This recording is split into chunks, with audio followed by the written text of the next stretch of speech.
ఓం నమో వెంకటేశాయ. వాస్తు ఒక అవగాహన YouTube channel వీక్షకులందరికీ నమస్కారం. ఇంతకుముందు వీడియోలో దిక్కులకు సంబంధించిన కొన్ని విషయాలతో పాటు ఆధునిక వాస్తు పండితుల ప్రకారంగా వివిధ దిక్కుల పరిధిని గురించి తెలుసుకోవడం జరిగింది. ఈ వీడియోలో దిక్కులకు సంబంధించి మరికొన్ని విషయాలతో పాటు పురాతన వాస్తు ప్రకారంగా వివిధ దిక్కుల పరిధులను తెలుసుకునే ప్రయత్నం చేద్దాం. ఉత్తర దక్షిణ ధ్రువాలు స్థిర బిందువులుగా ఉంటాయి కాబట్టి వాటిని బేస్ చేసుకొని మనం వివిధ దిక్కులను గుర్తించడం జరుగుతుంది. ఉత్తరాన్ని 0 డిగ్రీలుగాను, తూర్పును 90 డిగ్రీలుగాను, దక్షిణాన్ని 180 డిగ్రీలుగాను, పడమర దిక్కును 270 డిగ్రీలుగా గుర్తిస్తాం. అలాగే విదిక్కులను పరిశీలించినట్లయితే ఈశాన్యాన్ని 45 డిగ్రీలుగాను, ఆగ్నేయాన్ని 135 డిగ్రీలుగాను, నైరుతిని 225 డిగ్రీలుగాను, వాయువ్యాన్ని 315 డిగ్రీలుగా మనం గుర్తించడం జరుగుతుంది. పురాతన వాస్తు ప్రకారంగా 16 దిక్కులను మనం గుర్తించవచ్చు. ప్రతి దిక్కుకు సమాన ప్రాధాన్యత ఇవ్వడం జరిగింది. ప్రతి దిక్కు కూడా 22.5 డిగ్రీల మేరకు తన యొక్క పరిధిని కలిగి ఉంటుంది. పురాతన వాస్తు ప్రకారంగా మొత్తం 16 దిక్కులు ఉన్నాయి.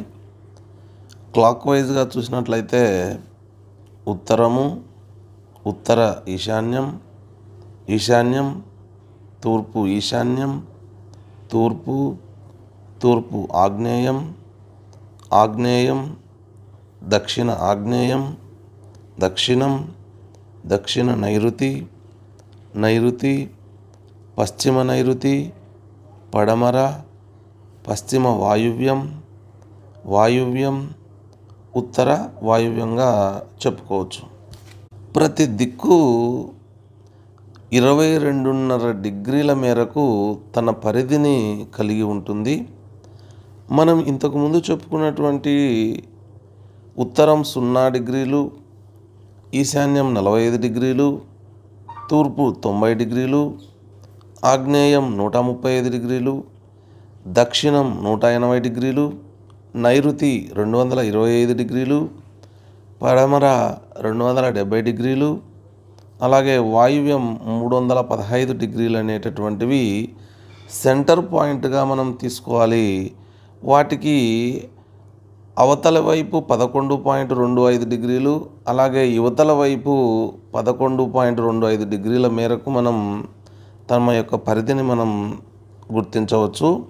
ఉదాహరణకి ఉత్తరాన్ని తీసుకున్నట్లయితే 0 డిగ్రీ అని చెప్పుకున్నాం సెంటర్ పాయింట్.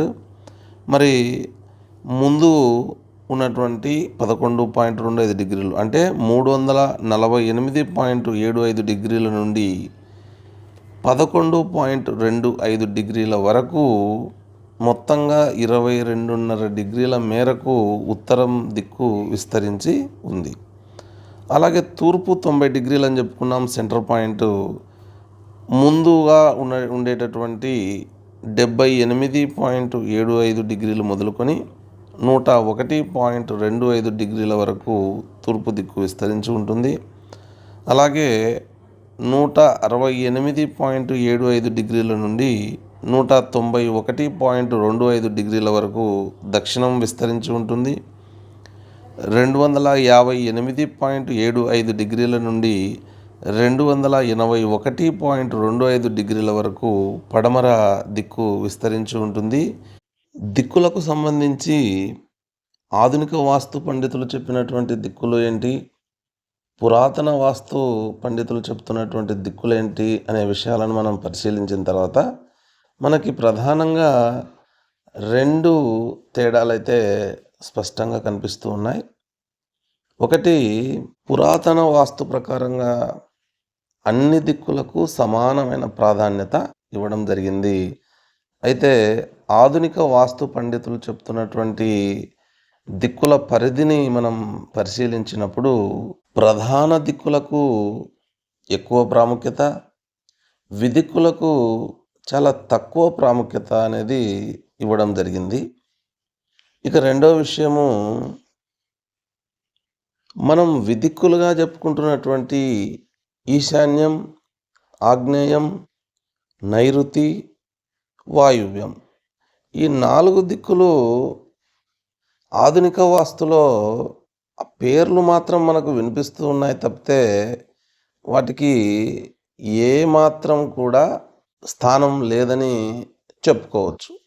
ఎందుకంటే ఆధునిక వాస్తు పండితులు ఈశాన్యాన్ని ఉత్తర ఈశాన్యంగాను, తూర్పు ఈశాన్యంగాను విభజించారు. మనం స్థలంలో పరిశీలిస్తే ఈశాన్యం అనేది కనపడదు. అలాగే ఆగ్నేయాన్ని పరిశీలిస్తే కూడా తూర్పు ఆగ్నేయం, దక్షిణ ఆగ్నేయం అని 2 భాగాలుగా విభజించారు. ఆగ్నేయం అనేది ప్రత్యేకంగా మనకు కనపడదు. అలాగే నైరుతిని కూడా దక్షిణ నైరుతి, పశ్చిమ నైరుతి అని 2 భాగాలుగా విభజించారు. మనకు ప్రత్యేకంగా నైరుతి అయితే కనిపించదు. అలాగే వాయువ్యాన్ని కూడా పశ్చిమ వాయువ్యం, ఉత్తర వాయువ్యం అని 2 రకాలుగా విభజించారు. మనకి ప్రత్యేకంగా వాయువ్యం దిక్కు అయితే కనపడదు. నేను చెప్తున్న విషయాల్లో దిక్కులకు సంబంధించి మీకేమైనా అనుమానాలున్నా లేదా లోపాలు ఉన్నట్లుగా మీకు అనిపించినా దయచేసి కామెంట్స్ రూపంలో తెలియజేయండి. వాటికి సంబంధించి ముందు మరిన్ని వీడియోస్లో మనం చర్చించుకుందాం. నమస్కారం.